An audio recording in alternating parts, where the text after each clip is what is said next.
No século XVIII, vou falar para vocês, surgiram alguns pilares da igreja, estão na história até hoje, seu legado estão aí, biografias e biografias. Leiam, se interessem por esses homens, e vocês vão ver que diferença, o que é uma igreja viva e cheia do Espírito Santo.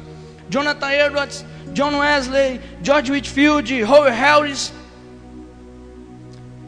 John Wesley entrou no seminário, se converteu ao Evangelho, entendeu o que é o Evangelho pela fé, começou a orar. Começaram a orar. Londres, naqueles dias, a Inglaterra de John Wesley, a cada 6 casas, era um bordel de prostitutas. Os pregadores saíam dos púlpitos e iam beber cachaça. Saíam dos púlpitos e iam para o bordel na esquina. Era essa a vida da igreja. Está igualzinha a nossa. Quantos escândalos de adultério vocês não têm presenciado aí? Está igual. Esses cantores gospel, essa mídia, todos eles, cocaína, droga, tudo morto. A Inglaterra de John Wesley era da mesma forma. Um dia esses homens se reuniram para orar, George Whitefield, John Wesley, e o Espírito Santo veio sobre eles de forma poderosa. Jovens. Sabe quantas pessoas tinham ouvido John Wesley quando ele pregou o seu segundo sermão? 12.000 pessoas. 12.000 pessoas, sem som, sem músico, sem nada. A exposição simples do Evangelho. Porque eram homens que se colocaram na presença de Deus. O que John Wesley fazia? Estudava as Escrituras, orava e pregava. Era isso que ele fazia. A vida dele estava nas mãos de Deus. Homens fantásticos. David Brainerd. Meu Deus, eu já li o diário de David Brainerd. Eu estou indo para a 3ª vez para ler o diário dele. Irmãos, esse menino sai da sua casa, do conforto da sua casa, vai para a floresta. Você entende o que é isso? Ele ia pregar para os índios e o intérprete dele às vezes estava embriagado, cara. Isso é que é fé, isso é que é paixão pelas almas. A ponto desse menino pegar tuberculose aos 27 anos, deixa a sua noiva em casa, tão formosa era ela, e ele diz: já que eu vou morrer, o médico disse que eu vou morrer, Senhor, toma minha vida e me usa por esses perdidos. Nós precisamos ter isso. Leiam David Brainerd, conheçam jovens, esqueçam esses pregadores da televisão, leia a literatura de homens que realmente viveram para o Evangelho. Entendam o que é uma igreja poderosa. Lá na floresta, quando esse menino chegou, não tinha um cristão. Quando ele saiu, ele deixou uma floresta de índios avivados, cheios do Espírito Santo, a ponto dele dizer: tem índios aqui que adquiriram mais conhecimento em 3 meses de pregação do que a maioria da igreja da minha cidade tem em 6 anos. Conhecimento cristão. Dwight Lyman Moody, no século XIX, ele se converteu a Cristo. Ele ia ser um comerciante bem sucedido. Alguns dizem que Moody ia ser o maior milionário de Chicago, de tão proeminente que ele era no comércio.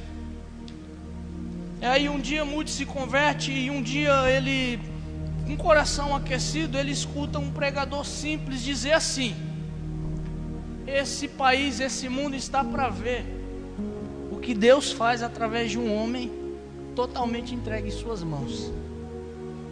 Aí Moody o Espírito Santo de Deus já estava aquecendo o coração dele, e ele diz: eu quero ser esse homem.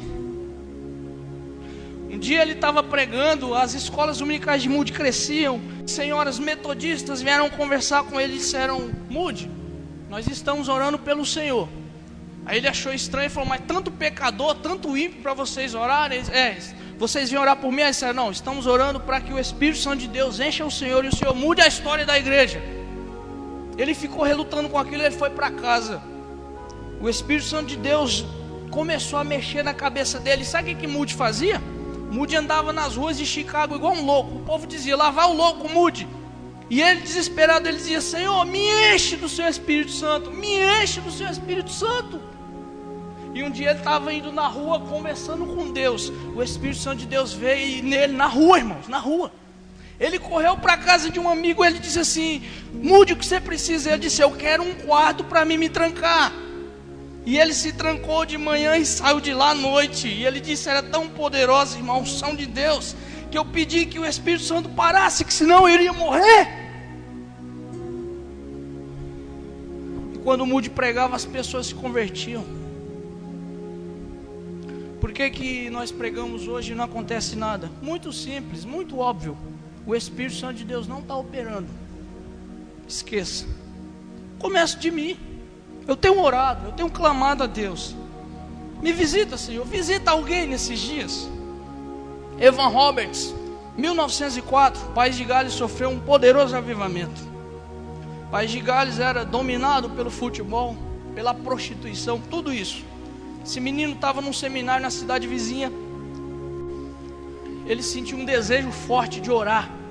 E ele chegou para o pastor do seminário e disse: pastor, eu quero voltar para a minha cidade e começar uma reunião de oração na minha igreja com a mocidade. Mas eu estou em dúvida, será que é o diabo? Aí o pastor disse: meu filho, se é para orar, volta para casa e ora. Pode deixar aqui. O diabo não vai pedir para ninguém orar. Pode esquecer, é Deus. Volta. Chegou na reunião, na igreja dele, começou a reunião. Ele e 2 ou 3 jovens começaram a orar. Na segunda reunião a igreja lotou, a igreja orando. Reunião das 7, já ia para as 12, meia-noite, 1h, o povo orando. Era uma sede terrível.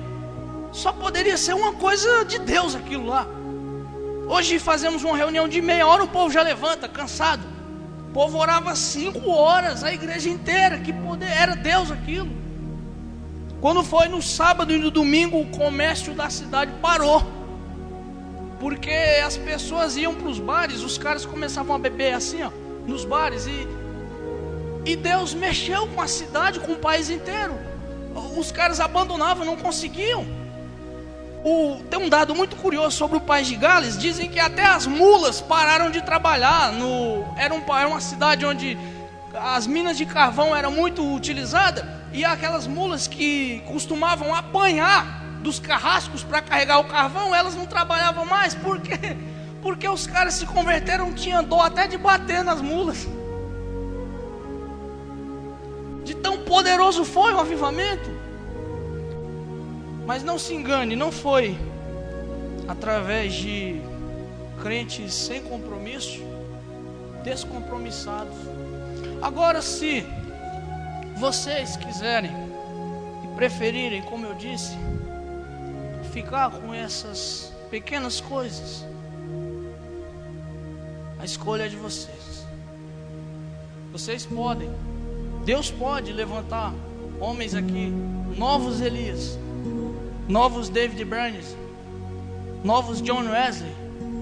Deus pode, mas não é da forma que eu e você estamos vivendo. Só aquele que der totalmente a sua vida para Deus, que deixar tudo, prazer, deleites dessa terra, tudo, abandone seus projetos, viva os projetos de Deus. Somente esses.